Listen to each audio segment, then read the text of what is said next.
د عراق په کردستان سیمه کې د ګل په ورځ شوي ټولپوښتنو یا ریفرنډم نتیجې را روانې دي او رپورټونه وایي د 80% نه زیاتو کردانو په دغه ریفرنډم کې خپلې رای اچولي.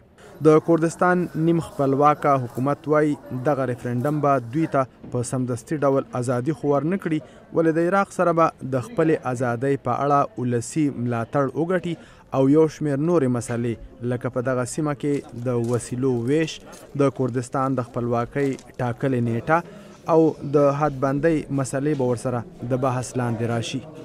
د عراق کرد سیمې په عراق کې دننه د نیم خودمختاره سیمې حیثیت لري چې خپل جدا پارلیمان او د پیشمرګه په نوم پوځي عسکر هم لري. د دغې سیمې صدر مسعود برزاني دی چې د ریفرنډم په اړه یې مطبوعاتو سره په خبرو کې ویلي د کردانو ستونزې به ورسره راکمې شي. د کرد سیمې پوځ چې پیشمرګه نومیږي په دغه سیمه کې د خودسره اسلامي امارت یا داعش په ضد کامیابه مبارزه کوي او مطبوعات وایي دوی د عراق د پوځونو نه هم تکړه دي. عراقي عسکرو ته په دغه سیمه کې داعش ماتې ورکړې، ولې پیشمرګه د داعش په ضد په دغه سیمه کې په کامیابۍ سره جنګیږي.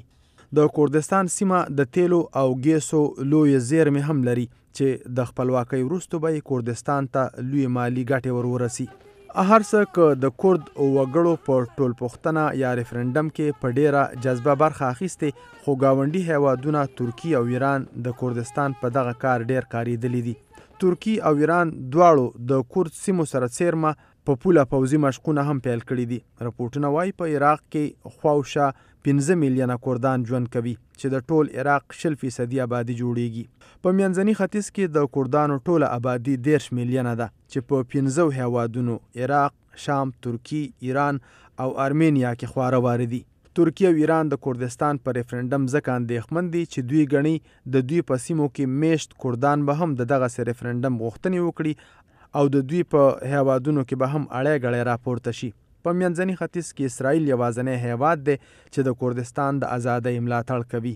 عراق، شام، ترکی او ایران د کردستان د خپلواکۍ مخالفت کوي او امریکا هم وایي د کردستان د ازادۍ سره به د داعش په ضد روانه جګړه له پامه وغورځېږي.